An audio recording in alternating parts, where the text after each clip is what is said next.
নমস্কার বন্ধুরা, আমি আপনাদের সঙ্গে একটি চিকেনের রেসিপি নিয়ে আসলাম।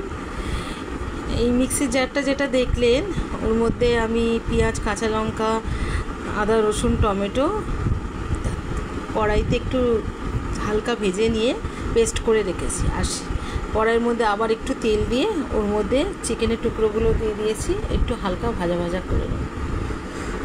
চিকেনের টুকরোগুলো দিয়ে একটু হালকা ফ্রাই করে নিয়ে এবারে ওর মধ্যে আমি গোটা গরম মশলা দিয়ে দিলাম। এই গোটা গরম মশলার মধ্যে আছে এলাচ, দারচিনি, লবঙ্গ, গোটা গোলমরিচ ও তেজপাতা। এগুলো দিয়ে ভালো করে চিকেনটা মিশিয়ে নিলাম। একটু হালকা ভাজা ভাজা হয়ে এসছে। এবার এর মধ্যে আমি মিক্সির জারে যেই বাটা মশলাটা আপনাদের দেখালাম, পেঁয়াজ, আদা, রসুন, কাঁচা লঙ্কা, টমেটো, ওই বাটা মশলাটা আমি এর মধ্যে দিয়ে দিলাম।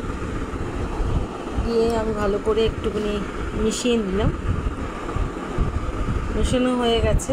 এবার এর মধ্যে একে একে গুঁড়ো মশলাগুলো দেবো। একটু হলুদ গুঁড়ো দিলাম।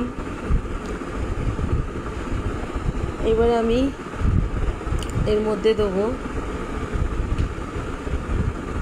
স্বাদ মতো নুন। এবার এর মধ্যে দেবো কাশ্মীরি লঙ্কার গুঁড়ো। আমি যেহেতু 5-6টা কাঁচা লঙ্কা বাটা দিয়েছি, ওই জন্য আমি আর আলাদা করে ঝাল লঙ্কার গুঁড়ো দিলাম না, শুধু কাশ্মীরি লঙ্কার গুঁড়োই দিলাম। ভালো করে গুঁড়ো মশলা মিশিয়ে নিলাম চিকেনের সাথে। একটু মশলা ধোয়া বাটি জলে একটু দিয়ে দিলাম এর মধ্যে কষানোর জন্যে। এবার ঢাকনা চাপা দিয়ে আমি একটু কষতে দেবো, গ্যাসের ফ্লেমটা একটু লো করে।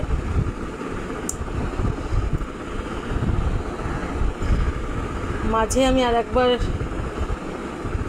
ঢাকনা খুলে নেড়ে নিয়েছিলাম, তখন আমি আলুগুলো এর মধ্যে অ্যাড করে দিয়েছিলাম। আলুগুলো আগের থেকেই ভাজা ছিল, নুন হলুদ মাখা। আলুগুলো দিয়ে মাংসর সাথে মিশিয়ে কষাচ্ছি। এবার এর মধ্যে আমি দুটো উপাদান মেশাবো।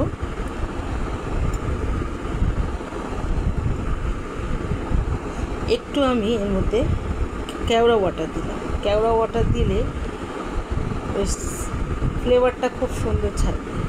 কেওড়া ওয়াটার দিয়ে একটু ভালো করে মিশিয়ে নিয়েছি। এবার গরম মশলা দিলাম।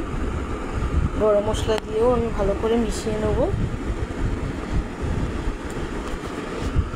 আর অল্প পরিমাণে জল দিলাম, যেহেতু এটা কষা হবে। কষা তো প্রায় হয়েই এসছে। এবার জলটা দিয়ে মিনিট 5 রান্না করলে হয়ে যাবে। এরকম করে চিকেন রান্না করে আপনি ফ্রায়েড রাইস, পোলাওর সাথে খেয়ে দেখবেন, খুব ভালো লাগে। দেখেন ফাইনাল লুক কেমন হয়েছে। একটা লাইক, কমেন্ট, শেয়ার করে আমাকে জানাবেন। ধন্যবাদ।